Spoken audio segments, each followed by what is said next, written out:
Yo, what is going on, guys? It's your boy, the DFS Shark, and we are back with another week of some NFL, man. What a breeze this season has been. It's week 18 now, and it is the final week of the year. A lot of teams fighting for playoff spots, a lot of teams knocked out. So I'm looking forward to jumping into these lines because there is some games in particular that have a lot riding on it, and we are going to take advantage of the player props for those. But if you're new here, it's your first time seeing me, I'm going to drop a code below there. If you've never played on PrizePicks before, man, take advantage of it. Drop in that promo code. They're going to give you up to 100% match deposit. So you throw in $100, they're going to give you a free 100. And then from there, you can tell me, you can tell others, you can play your own plays, figure out what works for you, right? But you're having, basically house money to figure that out. So you don't got to lose your own money in the process. But the code is below if you want to use that. But let's dive in to some of today's plays and what I'm liking. So as we dive in here, I'm always going to start my day with Daily Grind DGF. It is the absolute best when it comes to finding those lines and exploiting those lines and getting to make sure you're on the heavy juiced side. Minus 130s, minus 140s from the major sports books. Those are the sides you always want to be on when it comes to PrizePicks. You don't want to be playing plus 150 underdogs, right? Because the payout's still the same. Whether you play 5 favorites or 5 underdogs, you still get paid out the same. So always keep that in mind. And DGF is the absolute best because they have all the major sports books listed out. You can see they basically take your top EV plus plays. You can see all these plays, 55%, 54%, all these different lines, right? We got college football, we got NBA. This is what I use when I go make my lineups every day in NBA. And for NFL, I pull out the top plays, the plays that I see the most value in. They're not always green, the plays that I play. Sometimes they're red, but they're still at about 52 to 53% odds to hit. So in the long run, we're getting that edge right there. So DGF, use the code SHARK for this. If you've never used it before, they'll give you 25% off your first month. Take advantage of these deals and these promos that we're able to get for you. So let's dive into what we came here for, right? What the action is on. So I always start these with my top 2 plays.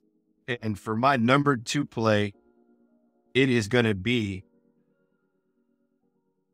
McLaurin here on the Redskins, right?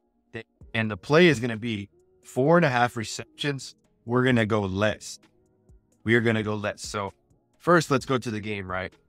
Now, this game is most likely going to be a blowout. We can see the Cowboys here have a minus 13. So huge spread. The Commanders they aren't playing for nothing. They're out, right? They're not in the playoffs, even if they win. So nothing to play for them, which leads to a lower level of motivation for some of these players. Not always the case, right? But it can.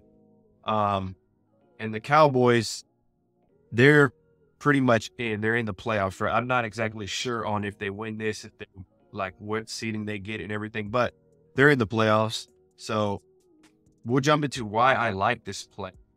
And the reason for it is because if you've been watching football this year, you know how tough that Cowboys D is, right? They're elite when it comes to causing turnovers and all these different things, right? They are super tough. They are super tough. So let's dive in and take a look, Lauren, what he's done. Under 4.5 receptions, right? Let's look at the Cowboys D. So they are number 2 in the league when it comes to receptions allowed, the fewest.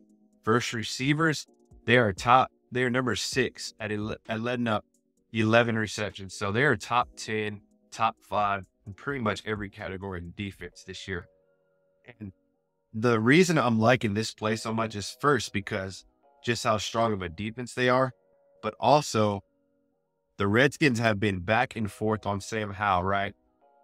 I mean, out of the gates halfway through the year, you can say he was a top 5 quarterback. He was leading the league or top 2 or 3 in passing yards for half the year and a little over half the year.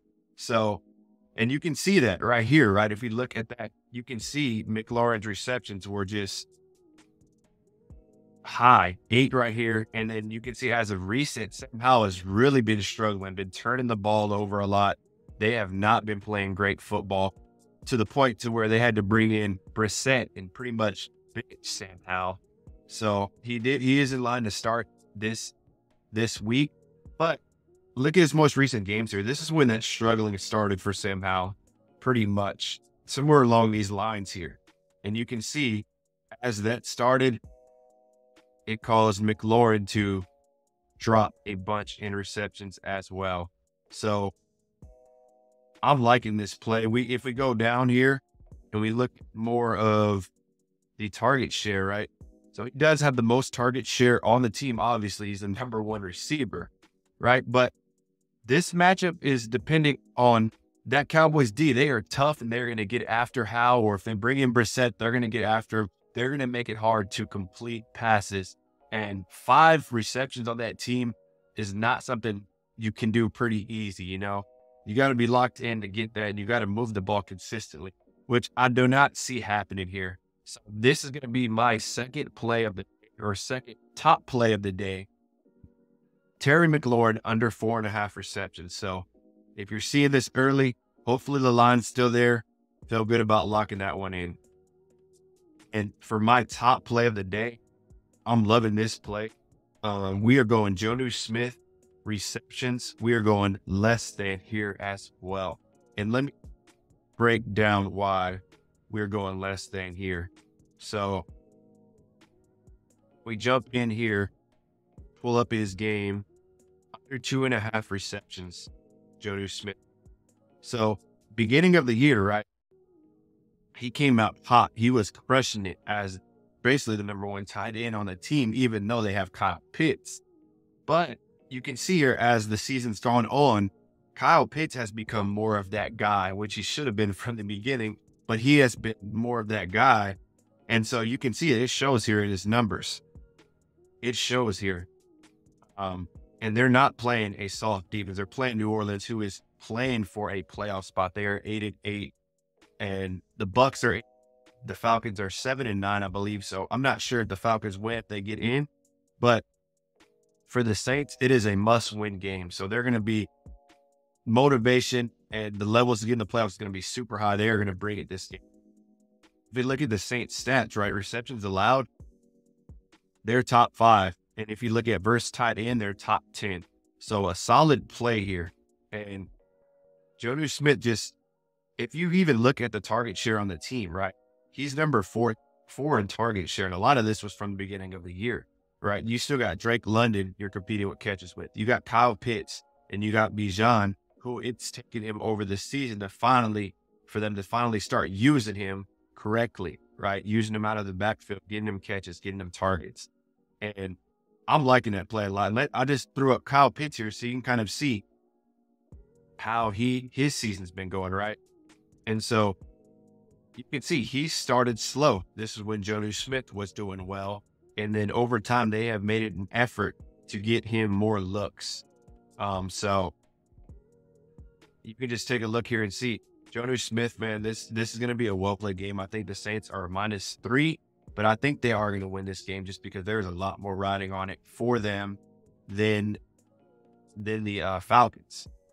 Saints D is really tough as well. A top 10, you could make the argument for top 5 defense, right? And so that's going to be our top 2 plays of the day right there. And let's just jump into my next plays, right? So I always give my top 2, and then I usually bundle those together, and then I take my next 3 plays and I bundle those all up together as well. So one of those plays is going to be Drake London here, and the complete opposite on this, right? I'm going more than 3.5 reception on London. I think it's going to be a London, Pitts, Bijan type game, right? I think they're going to get heavy targets and not going to be so much Jonnu Smith. So we're going Drake London over 3.5 receptions. We're going to Buffalo next, and we are going Josh Allen in a Sunday night showdown with the Dolphins. This should be an exciting one to watch for y'all that like the action on the big games, right? We're going Josh Allen more. And this is a line I've been steady on this year. I've been steady on just because Josh Allen, he's known to turn the ball over, right? That's what he gets a lot of pushback on, just causing turnovers. So that's going to be our play there. You can see 4 of his last 5, he's thrown a pick. And also the flow of this game is going to cause him to pass a lot more, with Miami being so aggressive and moving the ball and scoring so much on offense. Buffalo is -2.5 on the spread. This is going to be a well played close game. What I'm hoping happens here is Miami gets the lead going quick and causes Josh Allen to play from behind and throw the ball more. So that's what we're going to be going with. And then for our last play, we are going to be going Kylan Granson. I don't know if I'm saying his name right, but he is the tight end on the Colts, and they have another tough matchups against the Texans, who are, both of these teams are playing for a playoff spot, right? But that Texans D is tough. If you've been watching them, you know they are tough. DeMeco got that team running around, putting pressure on the quarterback, causing turnovers, and I think they are just going to be a handful for Minshew this week. I think the Texans are going to straight up beat the Colts and get into the playoffs with that win, which this game is tomorrow night, Saturday night, another primetime game. So like I said, if you like that action, this is what I'm going to be on for this one. But those are going to be my top 5 plays on the slate for the NFL this week, the last week of the season. So, hope y'all have some action on it. I hope y'all turn those into W's, but this is what I'm going to be rolling with. And there you have it, guys. That's going to be my top 5 plays for the NFL this week. If you are new to the channel, I'm giving my plays like this every single day in NBA, going over my top 2, bundled up with my top 3, and then we're throwing that into a combo of different plays, in the 2-man plays and the 5-man plays, combinations, sometimes 3 and 4s. It just depends. But I'm sharing my insights like this. I'm breaking these games down. I'm going over trends, injuries, what I'm seeing, what I'm liking every single day. I'm usually posting between 10 to 12 Central Time. It does take me a little bit of time to edit these, so I try to get them out as soon as I can, because sometimes the lines get taken off completely or the lines go up or down. So I try to take that into consideration when I'm making these videos and try to get them out as quick as I can to y'all guys so y'all can put these in. But that's going to be it for the NFL slate today. I hope y'all enjoyed the video. Let's crush it this weekend.